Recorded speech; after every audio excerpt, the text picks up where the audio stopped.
Good morning. It is Sunday, the 15th of August 2021. I am ZM, and this week's text on the whitepube.com is a review of Marble Arch Mound. You know that one that went viral? Yeah, that one. It is also a text about what public art looks like after 10 plus years of a Conservative government and their arts policy that prioritises corporate private funding facing models. It's quite a chunky boy. But before I get into it, I'm just going to take a moment to remind you that the White Pube is proudly supported by our readers on Patreon. So if you would like to, chip in, if you'd like to sign up and support us on Patreon, you can do that at patreon.com/the White Pube. I think I am a person who gets obsessed easily. I like picking things up, carrying them around with me every day for about 2 weeks, and then just dropping them, never to pick them back up ever again. It is a pattern I notice in myself. I do it with clothes, music, little knickknacks, boys, bits of pop culture detritus. At times, it makes me feel like an adult-sized baby, but for the most part, I like having these glimmering infatuations. I get swept along with the same energy and excitement of a high school crush, and when it fizzles out, a new shiny toy comes along to fill the gap. I have a Sagittarius rising. Can you tell? My most recent crush has been on the Marble Arch Mound. The Marble Arch Mound is kind of what it says on the tin. It's just a big grassy mound right next to Marble Arch. There's a big chunky metal stairway that carves a path around the side, and you can climb up to a flat top where there's a touristy viewing platform. I first saw it on Twitter. Gab sent me a link to Dan Barker's thread about it, and as I read through, I was hooked from the jump. It cost £2 million. It was designed by MVRDV, a Dutch architectural firm, and commissioned by Westminster City Council. The aim was to create a temporary monument as spectacle, drawing people to see the West End, to reinstate a little green corner and simulate a mini great outdoors in the city, and to give visitors a new perspective and relink the stretch of road from Hyde Park down to Oxford Street. Truthfully, I don't really care about the aims or intentions, the context and background to it all. I just love a spectacle, and more than that, I love a failed spectacle. I am a rubbernecker, a gawker. For a few days, the Marble Arch Mound went viral as a flop. It had a wobble where there was news it was going to shut 3 days after it opened. There were headlines calling it a £2 million slag heap, and then it was open for free, but still under construction. Now, the deputy leader of Westminster Council has stepped down, and it's reported to have cost £6 million. And I just know that behind that all is some sitcom faffing. Some Parks and Rec local government shambles with hurried emails and stressed, sweaty Zoom calls about next steps. I want a Fire Festival style Netflix documentary taking us behind the scenes. But after all that, it's now open to the public for free throughout August, and I went over to have a little snoop to see what all the fuss was about. I scanned my ticket at the makeshift marquee entrance. I did the bag check and clanged up the wide metal steps to the top. The viewing platform was only about 5 or 6 stories up. I ended up eye level with a couple of the buildings surrounding it, but I could look down on the tops of some trees through the metal protective railings. If you squint on a clear day, you can see the taller landmarks closer to the river. The Shard, the London Eye, the Cheese Grater. Beyond and further, the skyscrapers of Canary Wharf peek out. red light blinking between the sides of a building and a cloud. It's fun to get high up in the city. Something thrilling in that ancient caveman brain lobe that's in charge of our emotional response to colours and seasickness. But something about it didn't quite hit right. Maybe it's not that high, obstructed by trees and office blocks. Maybe because I could quite literally see other buildings where I know there's a better view, where the building sites on the ground beneath you are just further away and you're more snug and cosy tucked up in the clouds. It felt silly, or like something was deflating within me, something that had gradually swelled as I climbed up. More interestingly, I could see down onto the top of Marble Arch. It looked like there was a cluster of skylights on the roof, which must mean it's hollow. I wanted to be in there instead. Or maybe I wanted to be scaling up the side, getting ready to abseil down the height of it.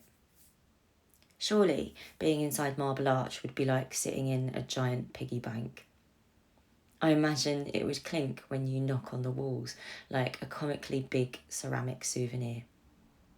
Maybe there is a cafe and a gift shop at the top where you can buy a little cake, a postcard and a keyring. I want to give the Marble Arch Mound the full art critic treatment. Hold it up and look at it from all angles.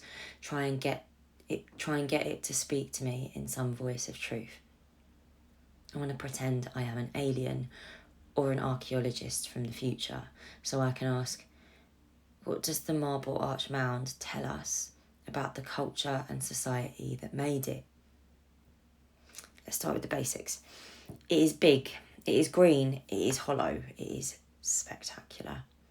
It is slightly reviled by a public that feels affronted by its uselessness. It cost £6 million. It is not finished. It was built with a primary purpose of actively facilitating capitalist modes of exchange. Everything else is kind of a secondary function. It is intended as a monument, but its power as a monument is gathered by proxy. It quite literally overshadows a massive and iconic London landmark, but it is also a kind of parasite. It is described as public space, but it is ticketed and fenced off. It is politely policed by staff that look like they're there to do customer service, but they're wearing walkie-talkies and watching you carefully. It is private space that bears the intentional markers of public space, like publicness is an aesthetic or a vibe to deploy and instrumentalise for a metropolitan audience that has endured 11-ish years of public funding being cut back to the bare bones. I want to hold the mound up and pass its meaning, because I think that through the mound I might be able to land on a wider truth. I think there's something politically specific about public art that deals in a monotone of big spectacles. Because what actually is a spectacle?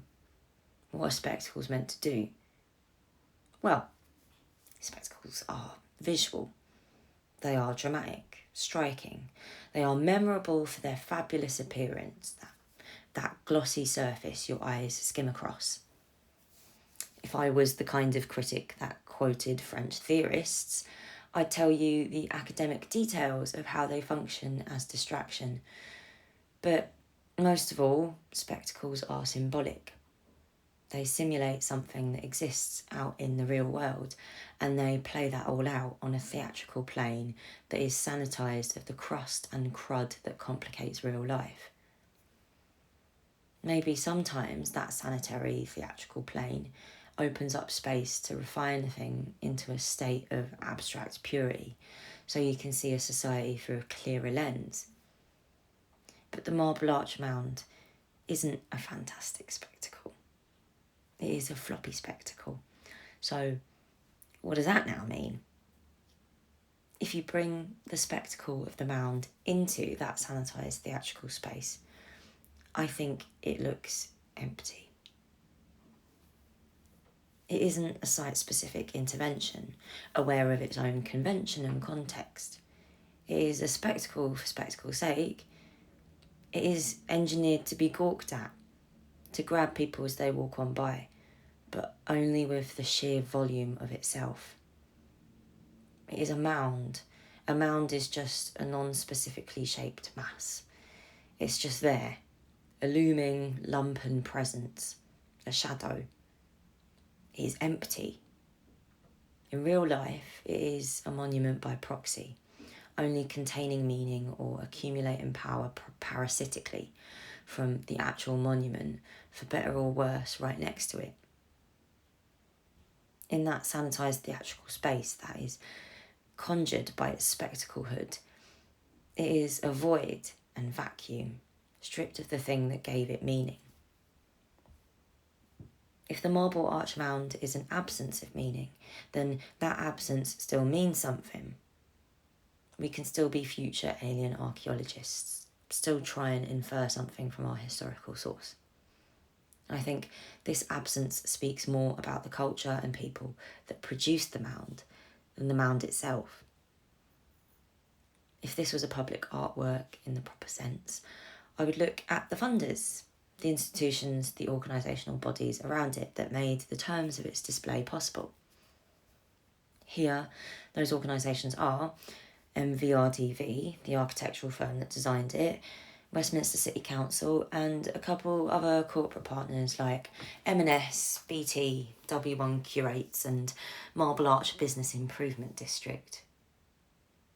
The culture and people that produced the mound are a bunch of corporate entities and a local council that has an enormous Conservative majority, 41 out of 60 councillors. The mound makes coherent sense within this framework. It fits smoothly into the art historical canon of this corporate and conservative cultural lineage. Things like Boris Johnson's Garden Bridge, an expensive flop, equally empty of symbolic meaning in the theatrical plane. It makes sense next to these things. There's a likeness. It makes sense against political history. Just over a decade of consecutive Conservative governments cutting and cutting and cutting away at public funding for everything, but specifically for the arts and for culture at large. Before that, Blairite continuation of neoliberalism, privatisation of public assets, specifically the introduction of public-private partnerships that Morgan Quaintance wrote a defining text on called New Conservatism. This corporate recalibration of the arts brings new objects in to draw up contextual lines. The London 2012 Olympics and the Cultural Olympiad create London and the professional gentrification machine it unleashes on areas that have been historically deprived of state funding for public services. London Borough of Culture, bigger and wider. Arts Council England's Great Art and Culture for Everyone, the 10-year strategic framework for 2010 to 2020, and its focus on building resilience within cultural institutions and their funding frameworks. In practice, this meant an increasing reliance on private funding, the monetisation of programme and output, and an expectation that institutions could be rebuilt towards financially self-sustaining models. This is all a very long way of saying the art this corporate conservative cultural lineage produces is for profit, monetisable, and able to actively facilitate and enable further income sources in service of capitalist modes of exchange. Within this corporate conservative cultural lineage, enjoyment of art and culture by and for the public is purely a secondary function.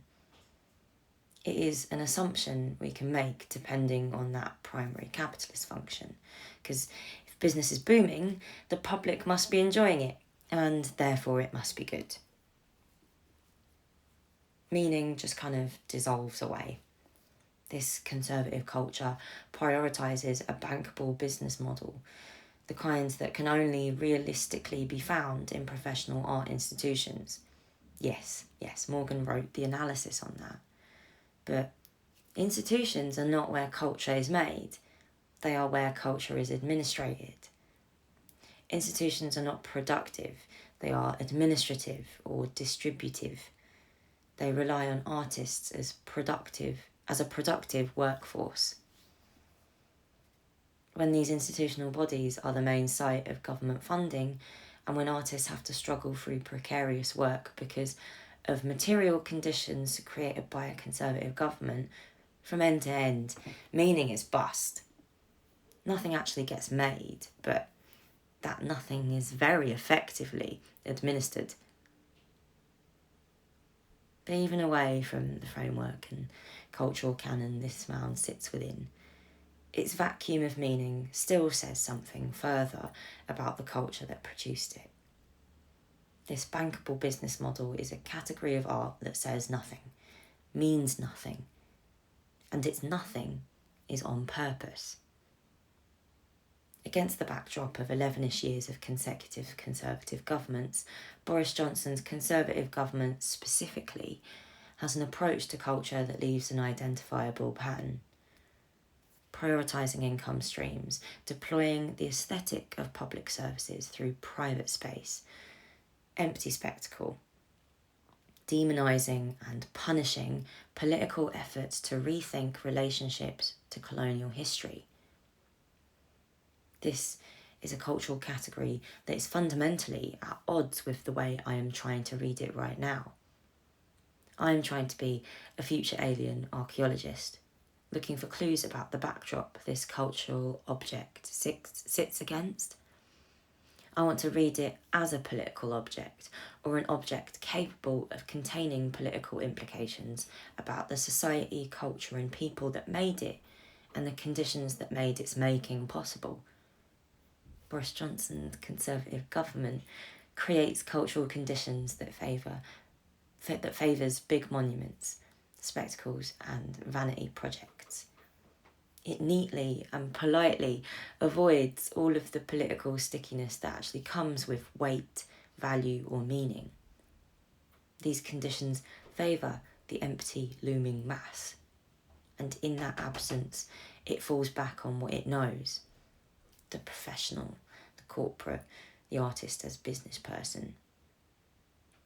Culture becomes slicker, more of a booming industry than a public service.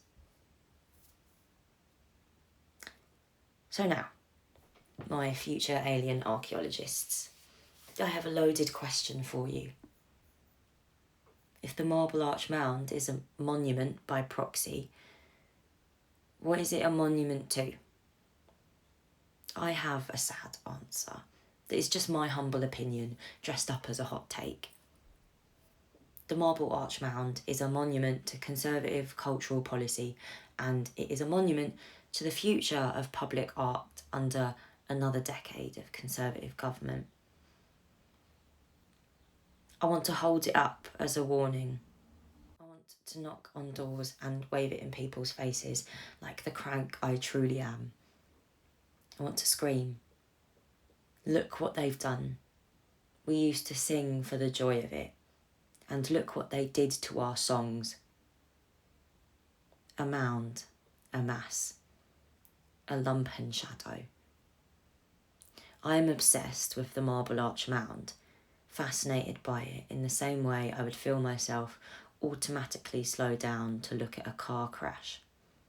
I would twist my neck all the way round to catch a glimpse of the burnt out husk of it, despair, and feel a deep sadness grip my throat.